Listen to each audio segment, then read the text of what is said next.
Hello, MavMind Collective, and welcome to another episode of the Hypnosales Show. Today, I'm going to be talking about how to consult your subconscious.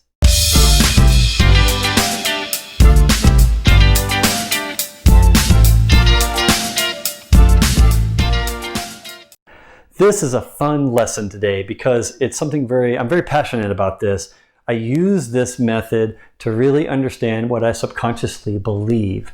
Now, what does that mean, subconsciously believe? Well, it means that consciously, I believe one thing, but sometimes, often, a lot of times, my subconscious believes something totally different. And when my subconscious secretly believes something different than what I believe consciously, it ends up creating incongruency in my actions. So I end up behaving the wrong way. So in other words, I intend to go towards one thing, but subconsciously it pulls me another direction. And it essentially sabotages me. I sabotage myself because the subconscious is still believing something else and thinks that I should be going a different direction. So if this has ever happened to you and you've ever sabotaged yourself, this is why it's happening, is because subconsciously you believe differently than what you consciously believe. So I use this method here to consult with my subconscious in order to figure out, actually there's two methods. I'm going to share both of these two methods today in this lesson.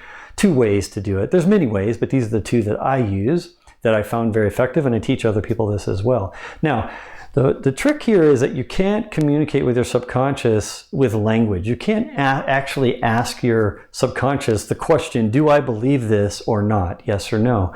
Because it's not going to understand the words. It's not going to understand the sentences. It doesn't understand grammar and sentences in language. What it does understand, however, is symbols and pictures and feelings and motions, and it communicates to you, back to you, through movements in your body. It can move your body a certain way in order to communicate with you. And this is called an ideomotor response. An ideomotor response, when your subconscious controls your body a certain way based on what it believes, how it should move your body. So a good example, a really perfect example, is handwriting. So if you've ever watched anyone write handwriting out, who does that, right? Everybody types on the computer and on their iPhones or Google Pixels or whatever they are.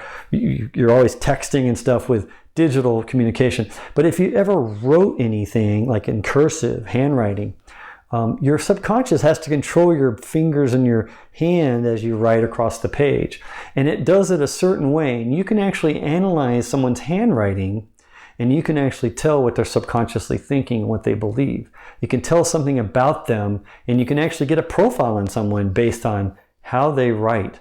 Let's say they wrote a paragraph out on a blank piece of paper. You could read that and study their handwriting, exactly how their subconscious made them write those letters, and you can actually learn something about it. So that's a whole other thing, a whole other discipline, handwriting analysis, a whole career. People just do that for a whole career.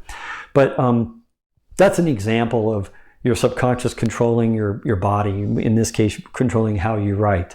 Now, I have two other ways here I'm going to share with you on how it can control your body in order to communicate to you the answers to very simple yes or no questions. So the idea is you want to be able to ask your subconscious a yes or no question in a very nonverbal way, like basically through a feeling, and then you want it to indicate to you with a body movement of some sort of ideomotor response what it actually believes. And then once you understand what it believes, then you can, once you become aware, you're halfway there. So I like to say, once you're aware, you're halfway there, because once you're aware of how your subconscious believes, then you're halfway there to correcting it or resolving it, making it something that's congruent again. So the first one I'll reveal here is called the pendulum. It's called the Pendulum Method. So if you've ever seen hypnotists, it's like a famous thing. They're trying to hypnotize you with what's called an eye fixation with a pendulum. This is not what I'm going to do in this case. This is really more about the ideomotor response that I want to get. So in this case, the idea is I don't want to swing the pendulum. I want to hold it in my non-dominant hand. And I just have a piece of thread. I tied, a needle and thread. I tied a washer on the end here. For those listening on the podcast, it's a washer. It's just a pretty, semi-heavy washer. And I want it kind of heavy because I want to make sure it doesn't really move very easily. The weight holds it kind of steady. And if I concentrate enough, I can keep it still. I can keep it from moving when I hold my non-dominant hand and I hold it. And it's probably, probably a foot. It's 12, 15 inches on the thread. So it's hanging here and I'm keeping it steady.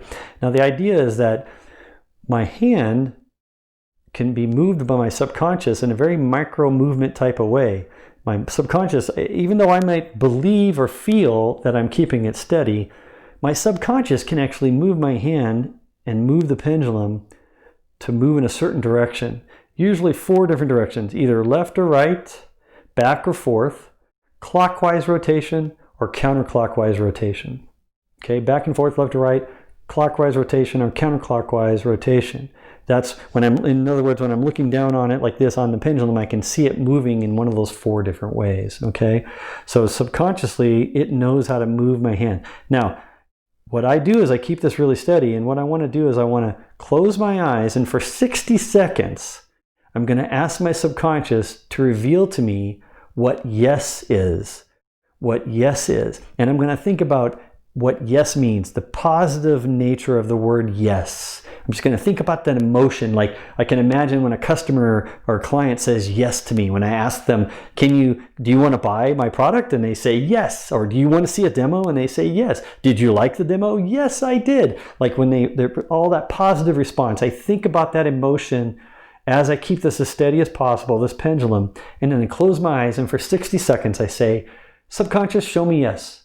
Subconscious, show me yes. Subconscious, show me yes. And I just say that over and over and over again to my subconscious for 60 seconds. And after 60 seconds, I open my eyes very quickly and I see which way the pendulum's moving. Now, when I just did it right now and I looked at the pendulum, it's going back and forth. It's going away and towards me, way and towards, back and forth, right? Back and forth.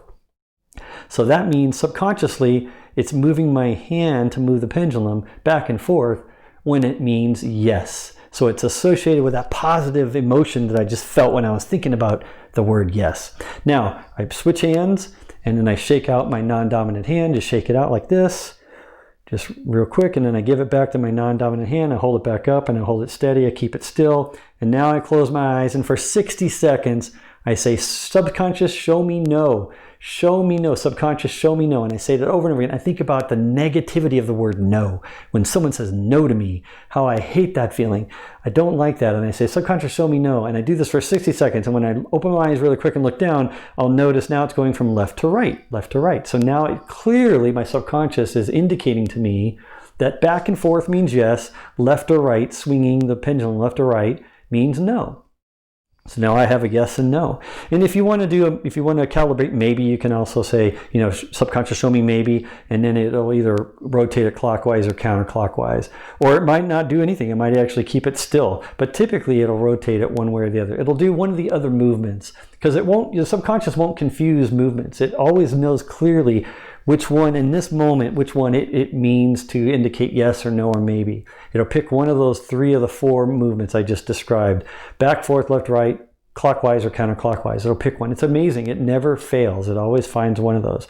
Now, once it finds it, and then of course you switch hands and shake it out again, and then you put it back in your non-dominant hand and you repeat the exercise, only now you're going to ask it a question, like a yes or no question that you know the answer is yes. So for example, you can say, subconscious, is my name Fred? Let's say your name is Fred, and it really was, let's say. You say, subconscious, is my name Fred? Subconscious, is my name Fred? Subconscious, is my name Fred? And you do this for 60 seconds, asking it, knowing that your name is Fred. And then you look down, open your eyes and look down, and it should be moving in the way that it indicated yes previously. When you asked it to show you yes, it should be moving it in the same direction. If it's moving it in the same direction of what yes means, then you know it's calibrated correctly because you know the answer is yes. And then you can test it with a no question. Is my name Shirley? Is my name Shirley? Which it's not. But what if I asked that, right? I would expect after 60 seconds for it to show me the movement, which is no, which is left to right in this case. So every time you do this, let's say you did this once a day, you want to calibrate this way every single time because your subconscious will never choose the same movements to mean yes or no in the same combination back to back. It's always different every single time because your subconscious doesn't understand past or future or time. It only understands now. So it has to calibrate it in the moment every time you do it. And that's why you want to always switch hands and shake it out like this, and then put it back again to give it a chance to start fresh each time in the moment, so it can actually truly communicate through this movement, either back and forth, left, right, clockwise, or counterclockwise, what it's trying to communicate, yes or no or maybe. And then once you have it calibrated and you've tested it and you feel confident in it, now you can ask it a question that you're not sure of the answer, or you're not sure what you believe. Like, for example, will my customer buy my product by this Friday? Will they sign and send me a signed document, a signed contract by this Friday? Will they send me a PO by the end of this month? And then you want to see what your subconscious really believes.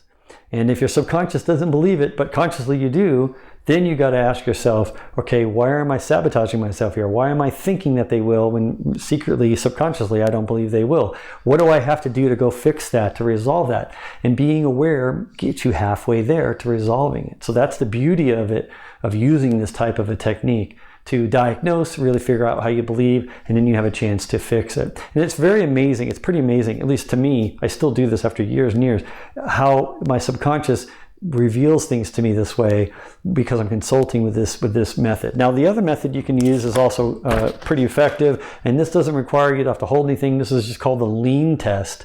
The lean test.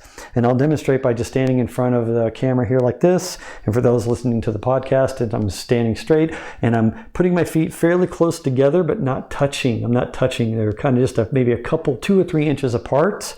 Okay. And the reason I want to keep them parallel, straight out in front of me. And I want to make sure I'm totally balanced. I'm standing straight up, balanced. But the reason why I have my feet kind of close together with just a couple inches apart is because I want to be able to easily lean to the left, or easily lean myself to the right, or forward, or backwards. And the idea is that I gently lean myself, and if I lean myself too much, I'll actually lose my balance. Because I'll lean too far. So that's why you want to keep your feet kind of close together, so you sort of just barely have stability. You barely have your balance, to where it's really easy. If you just stand here long enough, eventually you'll find yourself starting to lean one way or the other, and you can catch yourself. And you'll start to lean forward just a little bit, and you catch yourself, and you bring yourself back. That's what you want. In other words, you do not want to have your feet far apart, because then you're too stable and you can't lean left, right, front, or back very easy. But as you can tell, just like with the pendulum test, pendulum method, the lean test is about staying straight and then letting your subconscious tip you one way or the other, left, right, front, or back. It leans you slightly and you can barely feel it, and you'll start to feel yourself, and then you catch yourself either going left, right, or front, or back. Okay, so again, and you don't have to close your eyes for this one. You can just simply ask your subconscious, show me yes. Subconscious, show me yes. Again, feeling the emotion of yes, seeing yes, and all of a sudden you'll find yourself leaning forward. And if you lean forward, that's yes. And then you shake it out, and that means you have to kind of lift your feet and kind of move your hands around, dance around a little bit, shake it out like that. Kind of like that song, Shake It Off or whatever. And then you balance yourself again, and then you ask your subconscious, show me no, show me no, show me no. And then you just wait until it starts to lean, and it may take a while, and eventually, so now I feel myself leaning this way to the left. So I just caught myself. So forward is yes, and left is right. And now I can shake it out again, shake it off, shake it out, stand steady again. And then I ask myself, subconscious, show me maybe, subconscious, show me maybe. And I just ask it until I feel it start to lean one way or the other. And I feel myself starting to go backwards. All right, so I just caught myself. So try this. You should do this right now. Stand up and do this with me. It's pretty amazing just to be able to test. Stop the video, go back and watch it again if you want to see how to do it. You got to remember to shake it out in between, and you want to stay pretty straight and barely leaning, and just wait and ask yourself to show subconscious, show me yes, show me no, show me maybe, just like the pendulum. And it'll find one of those 3 of those 4 ways you can lean. It'll pick 3. And again, just like before, you have to do this every single time when your subconscious wants to be able to do it in the moment. It's never the same. The leaning forward or backward for yes or no or maybe is never the same each time. You have to calibrate. It's called calibrating every single time, finding out what yes or no. Now, again, you can ask yourself a yes question, a no question, test it out, make sure you lean the different ways that your subconscious revealed to you. And then you can ask it the more important questions that you want to know about, like, will I be successful with this demo I'm going to show? on Friday to my client? Or if I show this demo, will they want to do a POC? If I show this demo, will they want to do a POC? Now, you can't read their mind. You don't know what they're thinking, but you can know what you believe they're thinking truly at the subconscious level by doing this. So that's the whole idea, is you want to always use these, either the lean test or the pendulum test here, to talk with your subconscious, ask it questions, yes or no questions, and really try to find the answers of what's going on. So I hope this lesson was useful and kind of fun. You can use this at parties. I encourage you to try it with other people and with your family and your friends too as well. It's a lot of fun when everyone's doing it. But more importantly, if you can learn to use it to become more successful with creating congruency between your conscious and your subconscious mind, you'll find you're way more successful and way more performant in your job and in your life. Thanks for watching. I look forward to seeing you in the next Hypnosales show. Meanwhile, thanks for subscribing, and time for you to scroll on to the next video.